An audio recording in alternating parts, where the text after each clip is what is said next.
Hello dear student, Jai Swaminarayan.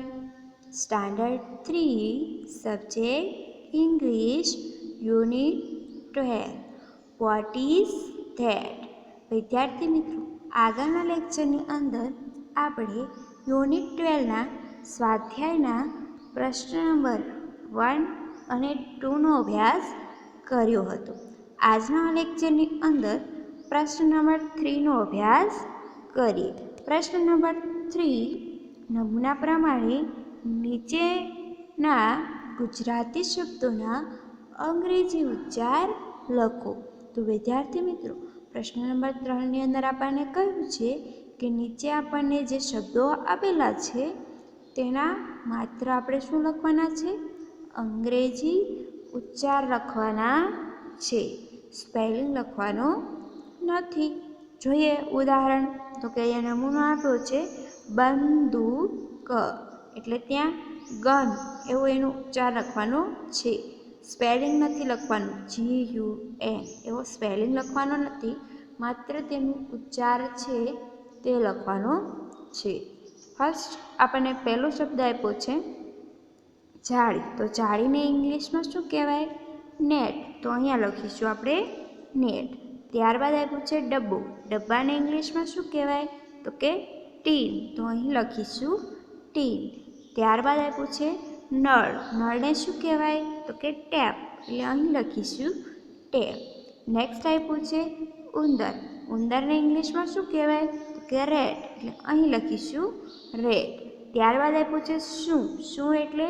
તો કે ઇંગ્લિશમાં કહેવાય વોટ. WHAT વોટ એટલે શું, જે આપણે ટાઇટલમાં જ આવે છે અને એના વડે આપણે પ્રશ્ન બનાવતા હતા.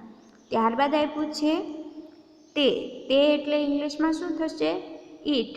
IT ઈટ એટલે તે. બરાબર. ત્યારબાદ ક્વેશ્ચન નંબર 4.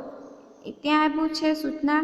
તો કે નમૂના પ્રમાણે કૌંસમાં આપેલા શબ્દનો ઉપયોગ કરી પ્રશ્નના ઉત્તર અંગ્રેજીમાં લખો. તો વિદ્યાર્થી મિત્રો, અહીં આપણને એક્ઝામ્પલમાં બતાવ્યા મુજબ પ્રશ્ન પૂછેલા છે, જેનો જવાબ કૌંસમાં આપેલો છે, પરંતુ આપણે પ્રોપર બરાબર વાક્ય બનાવી અને તેનો જવાબ લખવાનો છે. જે આપણે સેન્ટેન્સના ભાષાંતર કર્યા હતા તેમાં આવેલા વાક્યો જ છે. જે તમે આગળનો વિડીયો જોયો હોય તો તમને આ પ્રશ્ન નંબર 4 સરળતાથી આવડશે. જોઈએ ઉદાહરણ. નમૂનામાં આપ્યું છે વોટ ઇઝ ધેટ. ધેટ એટલે પહેલું, વોટ એટલે શું અને ઇઝ એટલે છે. અહીં પ્રશ્ન વાક્ય છે, જેનો જવાબ કૌંસમાં આપ્યો છે ગન. જવાબ ગન છે તો આપણને ખબર પડી, પણ એને પ્રોપર વાક્યમાં કઈ રીતે લખીશું?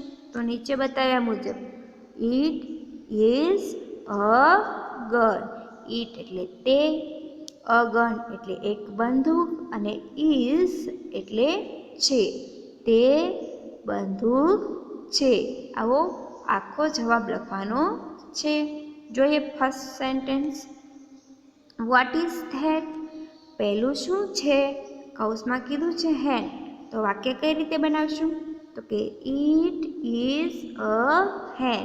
બધાની આગળ ઇટ ઇઝ અને અ મૂકી દેવાનું. ત્યારબાદ કૌંસમાં આપેલો શબ્દ મૂકવાનો, એટલે તમારો જવાબ બની જાય.